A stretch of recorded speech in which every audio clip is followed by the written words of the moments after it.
Saya mau mengutip ke visum et repertum ya. Oke, kita tangkap poinnya Pak Sugeng. Saya mau ke Pak Bekto lagi kalau gitu. Pak Bekto melihat hal ini juga nggak? Kalau lihat dari kasusnya ada unsur kesengajaan tadi. Kalau tadi Pak Sugeng menyampaikan salah satu variabelnya soal arah tembakan itu. Saya tidak boleh langsung menyimpulkan sesuatu yang tidak jelas. Penyidikan itu adalah proses ilmiah. Saya ulangi, penyidikan itu proses ilmiah. Di dalam penyidikan dikenal yang namanya teori bukti segitiga. Teori bukti segitiga itu apa? Hubungan kausalitas antara pelaku dengan korban, korban dengan pelaku, dan barang bukti. Itu semua harus didalami, ya, nggak bisa serta merta hanya ngomong-ngomong begini langsung bisa disimpulkan, nggak bisa, ya. Densus ya sudah sangat lama bisa dibuktikan kepada dunia selalu mengungkap perkara dengan secara ilmiah, scientific crime investigation. Sekarang ini sedang berjalan meskipun dilakukan oleh Polres Bogor, di backup oleh Polda Jawa Barat, tapi Densus juga membantu. Ya, saya mendengar ya dari penyidik dari Polres Bogor bahwa Kadensus tidak akan menutupi kesalahan anak buahnya. Ini kan poin yang bagus. Jadi kita tunggu ya, tetap memegang asas praduga tidak bersalah. Ini yang disampaikan Pak Sugeng itu benar ya. Ini kok senjatanya kok lurus ya dan sebagainya, ya pasti lurus kalau senjata api jarak dekat. Nanti ya dari visum nanti akan diketahui ya jelaganya. Tembakan itu mengeluarkan jelaga itu ditentukan ya, dapat ditentukan jaraknya berapa, jarak tembak antara luka masuk ya dengan pelurunya dengan senjatanya itu berapa ya, kalibernya berapa, semua itu berkaitan, semua diteliti secara ilmiah atau scientific crime investigation. Jadi saya ulangi, kita tidak bisa menyimpulkan sekarang ini, kita beri waktu.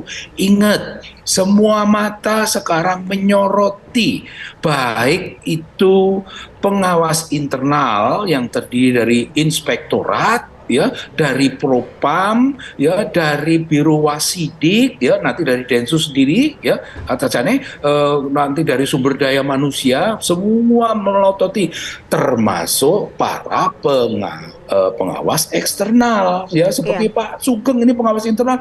Pak Sugeng teliti sekali membahas satu persatu, tapi sekali lagi ini harus objektif ya. Di samping itu masih ada nanti pengawas eksternal yang lain dari Kompolnas. Kompolnas tidak pernah berhenti ya, tidak pernah berhenti mengawasi ini. Nanti dari Ombudsman, nanti dari Komnas HAM dan sebagainya, semua ikut mengawasi. Dan polisi tidak bisa sembunyi, tidak bisa lari. Sebelum kejadian terjadi. Nah, artinya ketika ada kejadian seperti ini, pengawasan ataupun tadi yang sempat disampaikan oleh Pak Sugeng ada kelalaian, kemudian ada dugaan jual beli senjata api ilegal, kemudian ada ditemukan kemungkinan bahwa mereka juga mabuk-mabukan, dan ada yang dikatakan bahwa dari pihak keluarga yang menyatakan senioritas yang dimana junior ini sering diperintahkan begitu. Nah, artinya pengawasan seperti apa yang seharusnya sudah sesuai dengan tupoksi yang ada? Ya, ini pertanyaannya jadi melebar ya. Ini berbicara investigasi membuktikan penembakan mengakibatkan kematian, nanti hasilnya nanti akan membuat terang ini suatu perkara pidana seperti apa. Apakah ini penembakan berarti pembunuhan atau tertembak tidak sengaja, kita tidak tahu ya, kita belum tahu, nanti akan disimpulkan. Sekarang sudah dilakukan yang namanya gelar perkara. Gelar perkara itu sudah lengkap ya, dari inspektorat, dari hukum, dari Divpropam, dari Biro Wasidik, dari Densus, itu semua sudah, dan akan terus dilanjutkan dengan gelar perkara berikutnya untuk menentukan ya, ini baru kasus matinya korban. Nanti ada kasus lagi soal senjata ilegal. Nanti ada kasus lagi ya, yang namanya ini pemeriksaan kode etik sekarang berjalan. pidananya berjalan, pemeriksaan kode etik berjalan. Dan satu hal yang harus diingat, Polri serius, ya.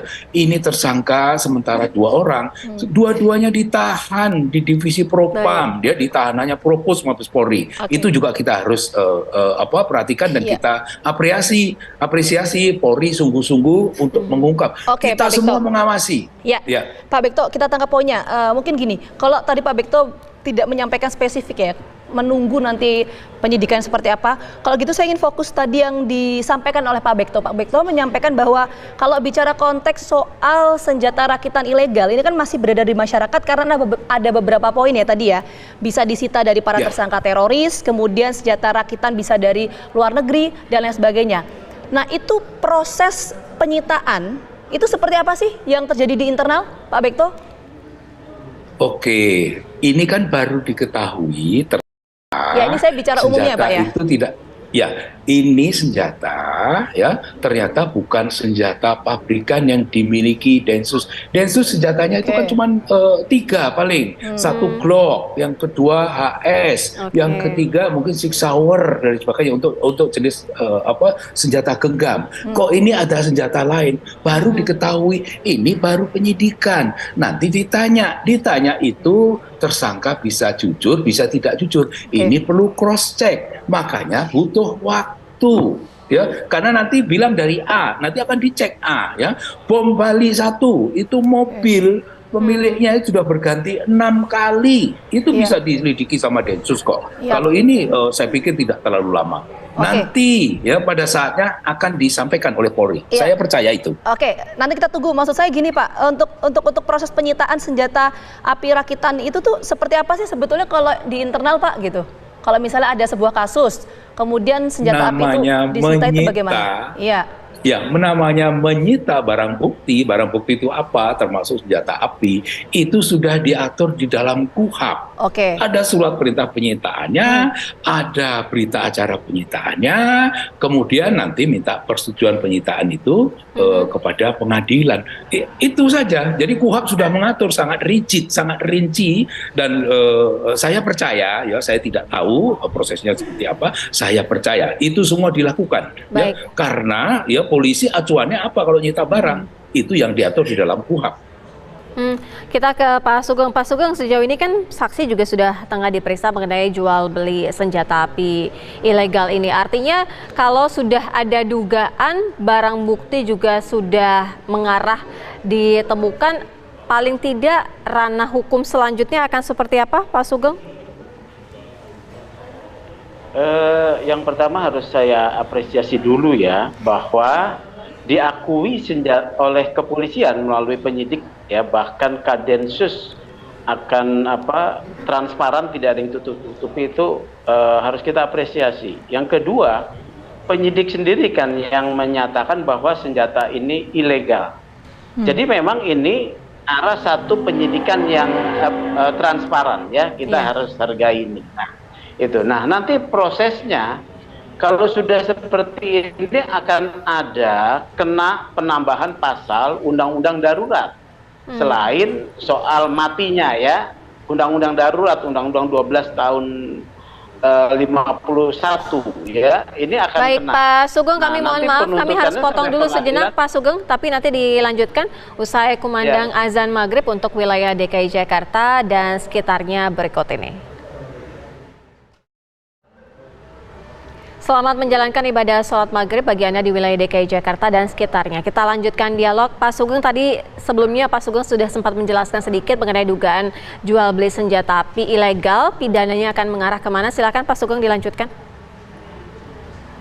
Karena ada satu barang yang dilarang oleh hukum, yaitu adanya senjata ilegal di tangan petugas ya, maka akan ada penambahan pasal tentang pelanggaran hukum undang-undang darurat. Ini berat memang ya. Selain kasus kelalaian atau kesengajaan nanti dalam proses, ditambah lagi undang-undang darurat. Nah, ini berat ini. Nah, kita kemudian meruntut ke belakang lah. Dalam penjelasan oleh Polri ya, senjata tersebut milik IG ya. Mengapa IG ditahan? Karena senjata itu milik dia. Nah, anggota Polri, kemudian barang itu yang terlarang tersebut pindah ke IMS. Artinya IG dan IMS ini mengetahui ada barang terlarang sebagai petugas hamba hukum, ya, yang tugasnya diikat dengan kode etik untuk tidak terlibat di dalam segala hal yang terlarang. Artinya antara IG dan IMS ini sama-sama paham, ya, sama-sama paham untuk apa barang itu berada di IG. Sekarang barang tersebut ditunjukkan lagi kepada IDF, ya.